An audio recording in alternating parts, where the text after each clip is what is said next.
That summer evening in Salt Lake City, June 4, 2002, seemed ordinary. The Smart family had just returned home after a school event, where 14-year-old Elizabeth received an award for her achievements. The house was quiet, resting on the hillside with a view of the city below. Her father, Ed, her mother, Lois, and their 6 children followed their nightly routine. Elizabeth shared a bedroom with her 9-year-old sister, Mary Catherine. As lights were turned off and the family drifted into sleep, nothing hinted at what was about to unfold.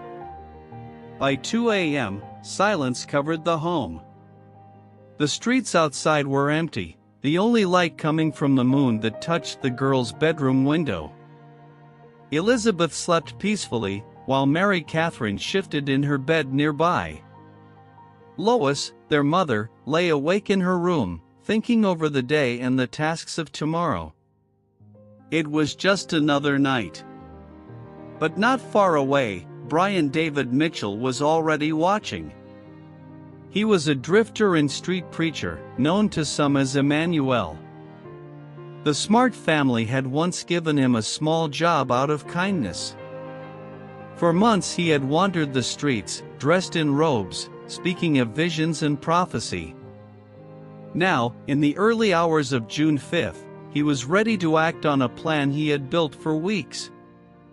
The Smart home lay unguarded. The doors were locked, but the windows were easy to reach. Inside the girls' room, the posters, books, and quiet breaths of sleep hid the danger creeping closer. Elizabeth had no idea that within hours, her childhood would shatter forever. In the early hours of June 5, silence filled the Smart home. The bedroom door opened without a sound. A tall figure stepped inside, holding a knife. The moonlight glinted on the blade as he leaned over 14-year-old Elizabeth. His whisper was calm, but cold, "Don't make a sound. Come with me." Elizabeth's heart pounded so hard she thought it would wake the house. Across the room, her younger sister, Mary Catherine, lay frozen beneath the covers. Through half-open eyes, she saw the shadow, the knife, and Elizabeth slowly rising from her bed. Fear pinned her to the mattress, too terrified to scream. The man ordered Elizabeth to move. His voice carried no urgency, only the certainty of control. Step by step, she obeyed, knowing her sister's life was also at stake. The floor creaked softly as they moved toward the hallway. Mary Catherine watched as the door closed behind them. The room fell silent again, but it was a silence filled with dread. Elizabeth was already being led out of her own home, into the night that would change everything. It was just after 4 in the morning when everything collapsed in Mary Catherine's room. Her heart was pounding like a drum, and one thought hammered through her mind: was she really taken? For nearly 2 hours she lay frozen, battling fear and the memory of that knife. Finally, as the first light broke through the curtains, she found the courage to run to her parents' bedroom. Her voice trembled, but the words were clear: "Elizabeth, they took her." Panic exploded inside the Smart home. Ed and Lois jumped out of bed, frantically searching every corner. A window screen had been cut, dirt showed faint footprints, and the unthinkable was now real. Lois grabbed the phone with shaking hands and dialed 911. Her voice cracked, nearly swallowed by sobs. "Our daughter. Elizabeth, someone took her from the house." Within minutes, the quiet neighborhood lit up with flashing lights. Sirens pierced the dawn as police swarmed the yard. Officers moved quickly, searching the house, sweeping the property, while neighbors stood outside in shock, some still in their pajamas. Soon, dogs were on the trail, noses to the damp ground, pulling handlers toward the hills. news spread like wildfire. Volunteers gathered, whispering in disbelief. By midday, the first press conference was held. Ed Smart stood before cameras, pale and exhausted, his voice breaking, "Please, help us find Elizabeth." Behind him, detectives spread maps across the hood of a patrol car, drawing circles for the search. Flyers with Elizabeth's face rolled out of printers, ready to blanket every street and store window in Salt Lake City. In just 12 hours, shock gave way to despair, then to a desperate, citywide mobilization. The search for a 14-year-old girl had become the heartbeat of an entire community. But beneath the noise, one question cut through every mind like a blade: where is Elizabeth Smart? The first day of the search turned into an avalanche. Salt Lake City was covered with posters showing Elizabeth's smiling face. Every store window, every church, every school had her picture taped to the glass. Volunteers stood on street corners handing out flyers. Kids wore yellow ribbons, while reporters camped outside the Smart home day and night. Police worked around the clock, chasing every lead. Phones rang nonstop. "I think I saw her at the grocery store." There was a girl who looked like Elizabeth on the freeway. Someone matching her description in Nevada. Each call was followed up, each tip investigated, and every one of them ended in frustration. Nothing brought them closer. Investigators started to look inward, focusing on people who had been around the Smart family. Suspicion fell on handymen, neighbors, even acquaintances who had been in the house before. In that chaos, Mary Catherine mentioned what she remembered, that the intruder's voice had sounded familiar. But she was only 9, traumatized, unsure. Her detail got lost in the noise. It would take months before that memory resurfaced with clarity. Meanwhile, the pressure on the family grew unbearable. At press conferences, Lois Smart tried to keep her voice steady as she spoke about her daughter. She reminded the world that Elizabeth was more than just a missing person. She was a girl who played the harp, who dreamed about her future, who had done no harm to anyone. With tears in her eyes, she begged, "If you have her, please, please let her go." The media amplified every word, every theory. Headlines screamed across the nation: "Girl taken from her bed, community on edge, search widens." America was glued to the story. Yet while cameras flashed and search parties combed the mountains, Brian David Mitchell and Wanda Barzee were only miles away. Hidden in a makeshift camp in Dry Creek Canyon, they held Elizabeth captive, so close, yet invisible. While Salt Lake City was in chaos, Elizabeth was living a nightmare just a few miles away. Brian David Mitchell and Wanda Barzee led her into Dry Creek Canyon, a wooded area hidden behind the neighborhood where she had grown up. There, they built a crude camp, tarps tied to trees, a tent pieced together from blankets, and a makeshift altar where Mitchell staged his bizarre rituals. From the very first day, he declared Elizabeth to be his spiritual wife. To him, this was not a crime, but some twisted fulfillment of prophecy. For Elizabeth, it was the beginning of 9 months of terror. Mitchell and Barzee isolated her, deprived her of food and water, and forced her to obey every command under the threat of death. Mitchell used fear as his weapon. He warned her over and over, "If you try to escape, I will kill you and your family."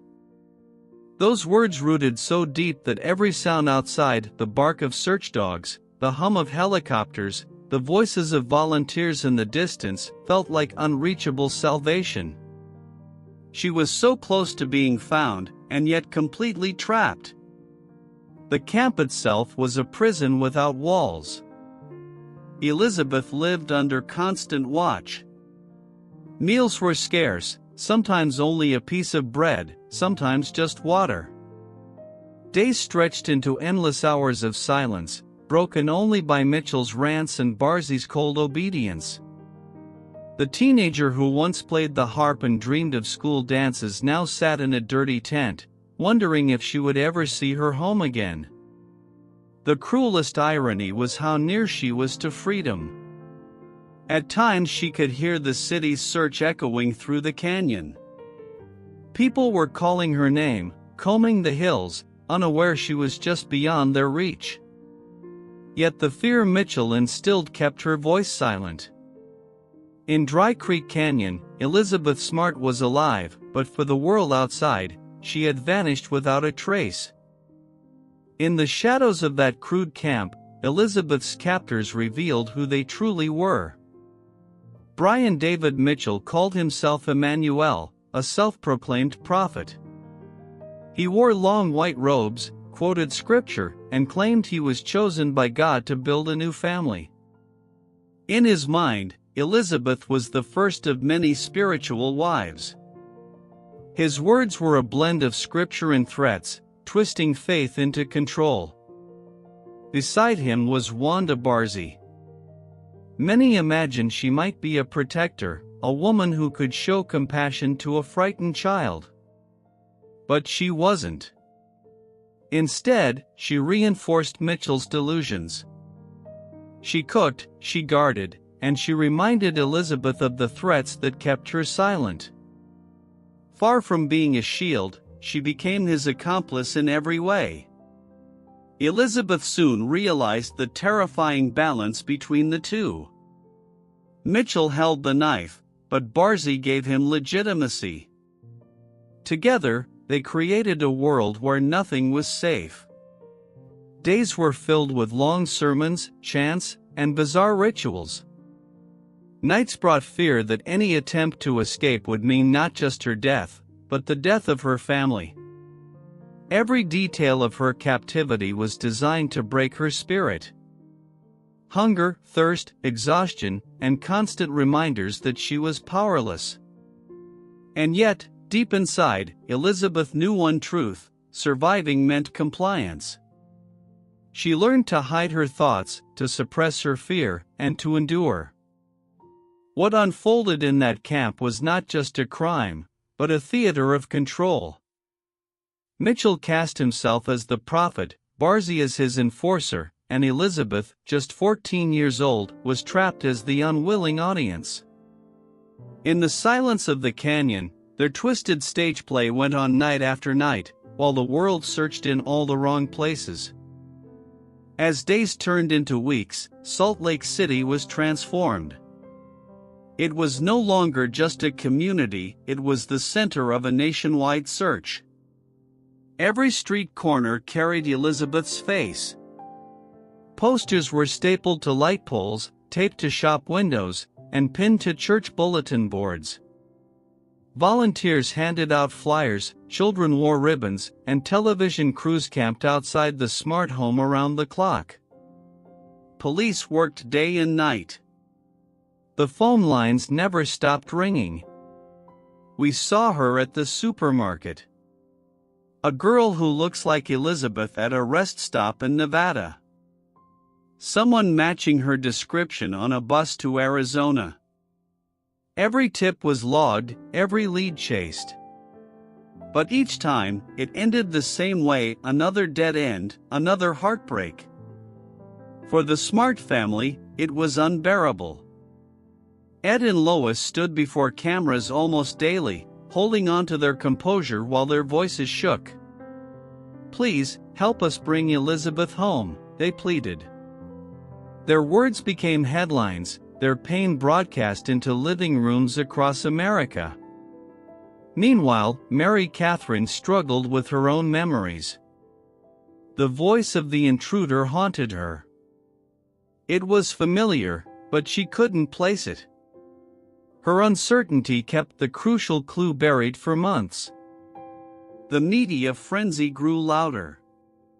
National networks speculated endlessly, turning every rumor into breaking news. Theories spread, suspicions mounted.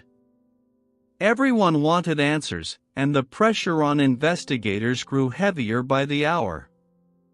And yet, the cruelest irony was this: search parties combed the mountains, helicopters scanned the valleys, volunteers called Elizabeth's name through the canyons. She could hear them. Sometimes she could even hear the dogs barking in the distance. But she remained hidden in a tent, only a few miles away. Fear held her captive. Her world had been reduced to silence, while the outside world roared with her name. As summer faded into fall, Mitchell and Barzee grew restless. The search in Utah was relentless, and they feared discovery. So they made a decision: leave the state. Elizabeth was forced into a long journey south, her eyes often covered, a knife never far from her back. Their destination, California. They ended up in San Diego County, where Mitchell's delusion only grew. Dressed in his filthy white robes, he wandered the streets preaching loudly, convinced he was a prophet chosen by God. At times, he brought Elizabeth and Barzee with him, veiled and silent, presenting them as his wives. Passers-by stared at the strange trio, puzzled, but quickly moved on. No one suspected that beneath one of those veils was a missing child whose face filled national headlines. For Elizabeth, it was a cruel irony. She walked past store windows with missing posters showing her own picture. She sat on benches while strangers nearby discussed the story of the girl taken from her bed.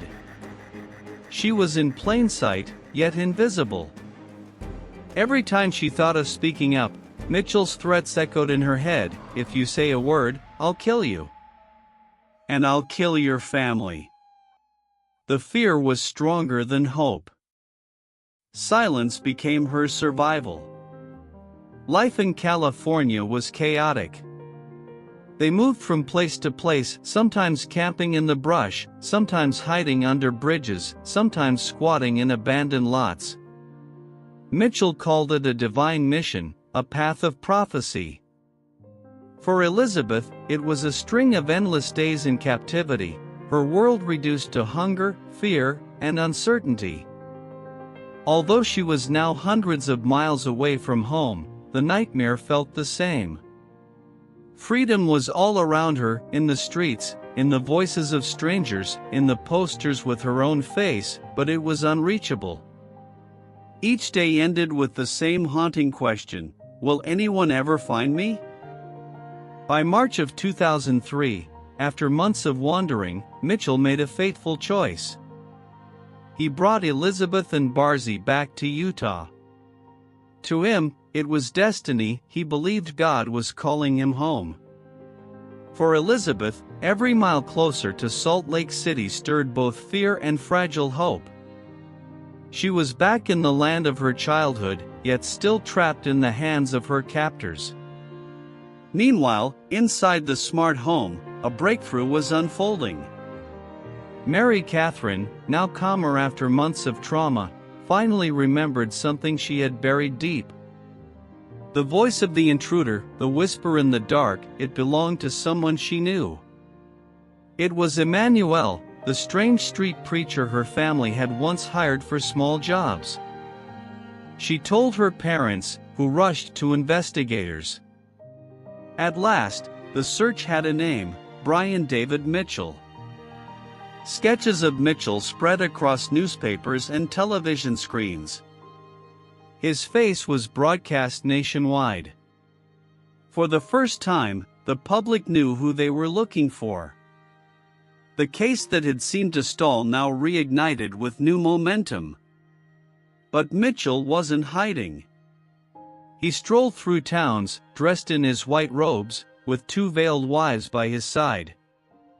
His arrogance blinded him. He believed no one would dare question him. But in the quiet suburb of Sandy, Utah, that arrogance became his undoing. On an ordinary street, people noticed the odd trio. A man in filthy robes, Two women veiled head to toe. One of them looked young, too young. Whispers spread among bystanders. Isn't that the girl from TV? Isn't that Elizabeth Smart? Calls poured into police. Suspicion turned into certainty. After 9 months of terror, the end was approaching. For Elizabeth, walking down that street was surreal. She was home, yet still imprisoned, hidden under a veil. But destiny was finally closing in. On the morning of March 12, 2003, the streets of Sandy, Utah, looked ordinary. Kids waited for school buses, parents headed to work, and spring sunlight lit the sidewalks. But for Elizabeth Smart, veiled and trembling, this day would decide her fate. She walked between Brian David Mitchell and Wanda Barzee, her steps heavy, her heart racing. By now, police had received multiple calls from residents. A strange man in robes, two veiled women, something didn't add up. A patrol car pulled to the curb. Two officers stepped out, calm but deliberate. "Sir, can we speak with you for a moment?" Mitchell tried to play the role, introducing himself with false names, preaching his delusions. But the officer's eyes were fixed on the silent girl standing a few feet away. Elizabeth's pulse thundered. This was her chance, but also her greatest fear. Mitchell had promised to kill her if she spoke, to slaughter her family if she dared to resist. For a long moment, she froze, staring at the ground. The officers asked again, this time softer, closer, "Are you Elizabeth Smart?" Silence. Seconds stretched into eternity. And then, in a voice barely above a whisper, came the answer, "Yes." Those two words shattered 9 months of darkness. The officers moved instantly, pulling Elizabeth away, wrapping her in a jacket, shielding her from the world. Mitchell and Barzee were handcuffed on the spot, still muttering about prophecy and divine missions. But their time of control was over. Elizabeth, after 270 days of captivity, felt the weight of the veil lifted. She looked up at the morning sky and breathed freedom for the first time in nearly a year. The same streets she had once walked as a child now bore witness to her return. The news spread faster than wildfire. Elizabeth Smart had been found alive. Salt Lake City erupted in disbelief, relief, and tears. For the Smart family, the moment they had prayed for finally arrived. After 9 long months, Elizabeth was coming home. The front door that had once closed behind her the night of the abduction now opened again. This time, she stepped inside not as a captive, but as a survivor. The house looked the same pictures on the walls, the same rooms, but everything felt different. Trauma had changed the air itself. In the living room, her mother Lois rushed forward, wrapping her daughter in an embrace so tight it seemed she would never let go again. Tears streamed down her father Ed's face as he held Elizabeth silently, words unnecessary in the flood of emotion. For the first time in months, the family circle was whole again. Outside, cameras crowded the street, helicopters circled overhead, reporters shouted for statements. But inside, the family clung to a moment of peace. Lois poured her daughter a glass of milk, set a slice of bread on the table. After months of hunger and fear, that simple act carried more weight than a feast. Elizabeth sat quietly, looking around the kitchen where she had once laughed with her siblings. Now, she was home, but she was not the same girl who had left. Her smile was hesitant, her eyes older. The ordeal had stolen her innocence, but not her life. For Salt Lake City, her return was a miracle. For America, it was a rare story of survival in the face of horror. But for the Smart family, it was something even greater, proof that hope, against all odds, had carried them through the darkest night. The same day Elizabeth was rescued, police placed Brian David Mitchell and Wanda Barzee under arrest. The scene was surreal. Mitchell, in filthy white robes, quoted scripture as if he were stepping into a pulpit rather than a jail cell. His voice carried the arrogance of a man who believed he was untouchable. Barzee walked beside him in silence, her head lowered, her face cold and expressionless. For the public, the images were shocking. These were not shadowy figures from the underworld. They were drifters, people the community had seen on street corners. Mitchell was a man the Smart family had once hired for odd jobs, a beggar known in the neighborhood. And yet, he had orchestrated 9 months of terror just miles from their home. News outlets broadcast every frame of their arrest. Mitchell's wild eyes, the prophet-like robes, Barzee's blank stare, they became symbols of the nightmare Elizabeth had endured. America watched in horror, asking the same question: how could this happen here? The Smart family, relieved yet shaken, now faced a new reality. Rescue was only the first step. Ahead lay the painful process of investigation and trial. Elizabeth would have to revisit her trauma, recount the rituals, the threats, the hunger. Justice demanded her voice, even if it meant reliving the nightmare. For investigators, the task was clear: build the case, expose the details of Elizabeth's captivity, and make sure Mitchell and Barzee could never hurt anyone again. For the public, the arrest was a moment of collective relief. Evil had a face, and it was finally behind bars. But beneath that relief lingered unease. Mitchell's behavior in custody, his bizarre claims of prophecy, left one haunting question: was this a madman, or a manipulator fully aware of his crimes? The public expected a swift trial, a quick path to justice. But instead, the case dragged on for years, caught in a legal battle over one central question: was Brian David Mitchell sane enough to stand trial? From the very first hearings, Mitchell turned the courtroom into a stage. He arrived in filthy robes, his beard long and wild. He refused to answer questions. He sang hymns, quoted scripture, and proclaimed himself a prophet. His attorneys argued that he was mentally ill, incapable of participating in his own defense. Psychiatrists were called in, one after another, their opinions divided. Some said he was delusional, others insisted he was faking it. For the Smart family, each delay was agony. Elizabeth, now a teenager trying to reclaim her life, was forced to watch as headlines declared trial postponed again. The nightmare would not end. The public, once united in outrage, grew restless. Was justice slipping away? Mitchell seemed to feed on the chaos. Every hymn sung in court, every refusal to cooperate, felt calculated. He knew the world was watching. His madness, whether real or performed, bought him time. Years slipped by, 6 long years, without a verdict. Finally, federal judges made their ruling: Mitchell was competent. This was no holy man, no prophet. He was a manipulator, aware of his actions, and he would face trial. For Elizabeth and her family, it was a bittersweet moment.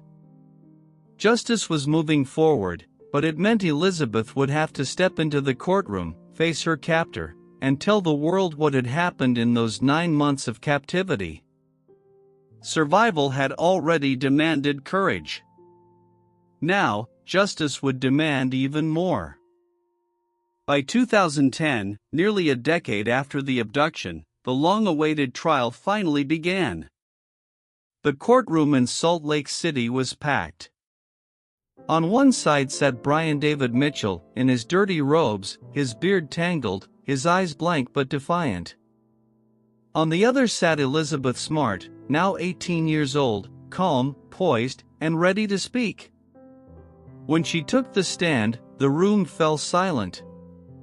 Elizabeth described, in steady detail, the 9 months of captivity, how Mitchell had taken her from her bed, how he proclaimed her his spiritual wife, how he threatened to kill her and her family if she resisted.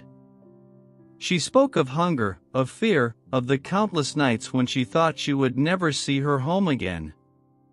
Her voice did not tremble. She was not a victim begging for sympathy, she was a survivor telling the truth. Mitchell sat smirking, sometimes humming hymns, sometimes closing his eyes as if in prayer. His behavior angered the public, but to the jury it revealed something else, a manipulator playing prophet, not a man lost in madness. Day after day, witnesses testified. Doctors, investigators, and Elizabeth herself painted the full picture of 9 months in captivity. The tension built, each word pushing the jury closer to the inevitable. At last, the jury returned. The foreman stood, holding the verdict. The words fell like thunder in the courtroom, guilty on all counts. In that instant, the air shifted. Elizabeth's family wept, clutching each other's hands. Elizabeth sat still, her eyes steady, her strength undeniable. After 9 months of terror and nearly 10 years of waiting, justice had come. The judge sentenced Brian David Mitchell to life in prison without the possibility of parole. For the Smart family, it was not the end of pain. But it was the end of his freedom. The man who once whispered threats in the dark would never walk free again. While Brian David Mitchell was locked away for life, another figure from Elizabeth's captivity still cast a long shadow, Wanda Barzee. At trial, Barzee admitted her role. She confessed to helping Mitchell keep Elizabeth captive, to reinforcing his twisted rituals, to standing by when a child begged silently for mercy. For many, her betrayal was even harder to understand than Mitchell's madness. A woman, a mother herself, had chosen cruelty over compassion. Barzee was sentenced to 15 years in federal prison. To the Smart family and to the public, the punishment felt far too light. Mitchell would never walk free, but Barzee was already counting down the years. In 2018, the unthinkable happened. After serving her term, Wanda Barzee walked out of prison a free woman. The news hit Salt Lake City like a cold shock. How could someone who enabled 9 months of horror now walk the streets again? Elizabeth, now grown, stood before cameras and spoke with a calm but firm voice. "I am deeply disappointed. I do not believe she has changed. I do not believe she is safe." Her words echoed across the nation. For many, they turned anger into outrage. Barzee lived under constant scrutiny. Neighbors distrusted her. Reporters followed her. Every move she made reminded the public of the nightmare. For Elizabeth, the release reopened wounds she had worked so hard to heal. Justice had been served against Mitchell, but with Barzee, it felt incomplete. The survivor herself had to remind the world, freedom for the guilty is another form of pain for the victim. Years after her release, Wanda Barzee remained a symbol of unfinished justice. For the public, she was not a woman who had paid her debt, but a reminder of the cracks in the system. Every headline with her name reopened memories of the nightmare Elizabeth endured. Then, in 2025, a new shock: Barzee was arrested again. This time, it wasn't for kidnapping or violence, it was for violating the conditions of her release. She had failed to comply with sex offender registry laws, neglecting to report her address and breaking the rules meant to keep the community safe. The arrest itself was quiet. Police said she went without resistance. But the reaction was anything but quiet. For Salt Lake City, and for the nation, it confirmed what many had feared all along: Wanda Barzee had not changed. She remained a risk, unwilling to follow even the simplest laws. Elizabeth Smart once again spoke publicly. Calm, but firm, she said, "This is exactly what I feared back in 2018. She is not rehabilitated. She remains a danger. This is proof the system should have done more." Her words cut through the news cycle, a survivor's warning that echoed across the country. For the public, it was a grim reminder that justice is never truly permanent. Bars and sentences may end, but the damage lingers. For Elizabeth, the rearrest of Wanda Barzee was not a victory, it was a reminder that her story would never fully be closed. 2 decades after her abduction, the name Elizabeth Smart no longer stands only for tragedy. It stands for survival, resilience, and strength. She grew up, built a life, and became a wife and mother. Her children know her as their mom, not as the girl from the headlines. Elizabeth rarely shares details of her captivity with them, but her life teaches them something greater: that even after the darkest experiences, there can be light, love, and purpose. Elizabeth turned her pain into action. She founded the Elizabeth Smart Foundation, dedicated to helping survivors of abduction and abuse. She travels across the country, speaking at universities, schools, and conferences. Her voice is calm, steady, but it carries the weight of experience. When she speaks, rooms fall silent. She doesn't just tell a story, she delivers a lesson in courage. She also wrote her memoirs, candid and unflinching. The books became bestsellers, giving the world a first-hand account of what survival truly looks like. Readers saw not just the horror, but the strength it took to rebuild. Still, Elizabeth is honest about the scars that remain. She admits there are nights when the fear creeps back, when memories intrude. Trauma doesn't vanish. But she has chosen not to let it define her. Instead, she uses it to guide her mission, helping others find their voices, just as she once found hers. For America, Elizabeth Smart is a symbol of hope. For survivors, she is living proof that the worst moments of life do not have to be the end. And for herself, she is a reminder that victory is not always about forgetting the darkness, it is about carrying the light forward, no matter how heavy the past. The story of Elizabeth Smart was more than a personal tragedy.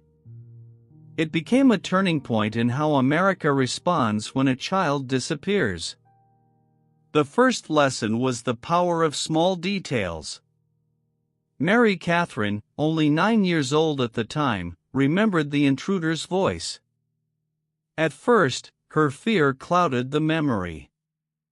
Months later, that memory led investigators to Brian David Mitchell.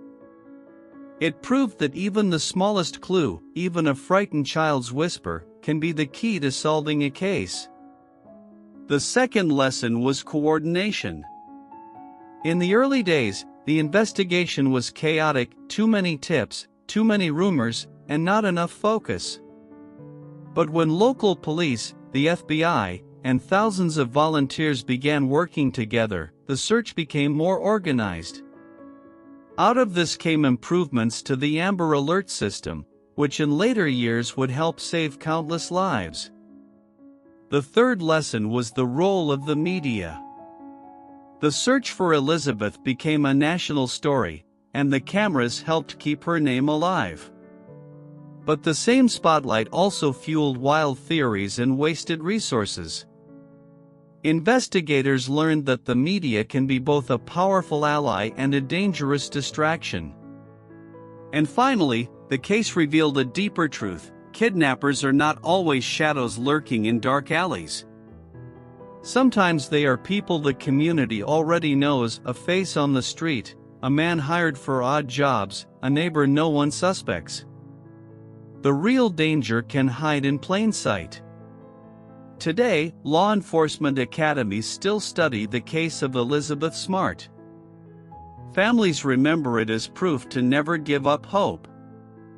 And survivors see it as evidence that even in the bleakest moments, there can be a path to safety. Elizabeth's suffering was not in vain. From it came systems, alerts, and awareness that continued to protect children across America. Her story became not just one of survival, but of lessons that endure. Years after her rescue, Elizabeth rarely revisited the places tied to her abduction. But one spot carried a weight she could never escape: the sidewalk in Sandy, Utah, where she finally said her name out loud: "I am Elizabeth Smart." When she walks there today, there is no veil covering her face, no captor by her side. Instead, her children run ahead, laughing, unaware of the history beneath their feet.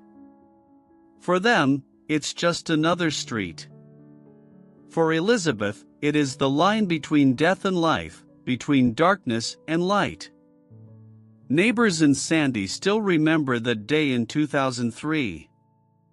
Patrol cars lined the block. Bystanders gathered, whispering as the scene unfolded. A missing girl had been found not in some faraway place, but right there, in their own neighborhood. Today, when locals see Elizabeth on that street, they don't see a victim, they see survival itself. For Elizabeth, each return brings a storm of feelings. Gratitude, because she was found. Pain, because of what she endured.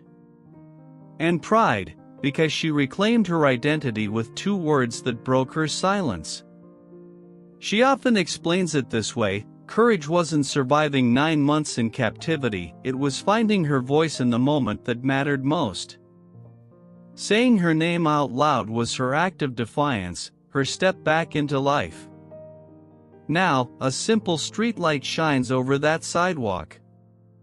To most, it's ordinary. To Elizabeth, it's a beacon. It marks the place where fear ended and hope began. The spot where the world of nightmares collapsed and a new story started. The story of Elizabeth Smart does not end with fear. It ends with survival. On the night of June 5, 2002, a 14-year-old girl was taken from her bed, and for 9 months, her family lived in agony, fearing the worst. But against every odd, Elizabeth was found alive. Her return was not just a miracle for Salt Lake City, it became a symbol for the entire nation. Today, Elizabeth is more than the girl who was kidnapped. She is a woman who turned trauma into purpose, who built a life filled with love, and who speaks for those who are still silenced. Through her foundation, her books, and her voice, she has become a guide for countless survivors who see in her the proof that they, too, can endure. Her family knows the scars will never fully heal. But they also know the power of hope. A glass of milk at the kitchen table, a child's laughter in the yard, a quiet evening with loved ones, these simple things became victories that no captor could ever take away. For America, the moment Elizabeth whispered her name to police officers, "Yes, I am Elizabeth Smart," remains unforgettable. It was more than an answer. It was a declaration that her captors had failed, that her identity was hers again. The final image of her story is not a tent in the canyon or a courtroom verdict. It is Elizabeth herself, walking freely, raising her children, shining light for others lost in darkness. Her survival reminds us all, even in the deepest night, there is always a dawn. And sometimes, simply surviving is the greatest victory of all.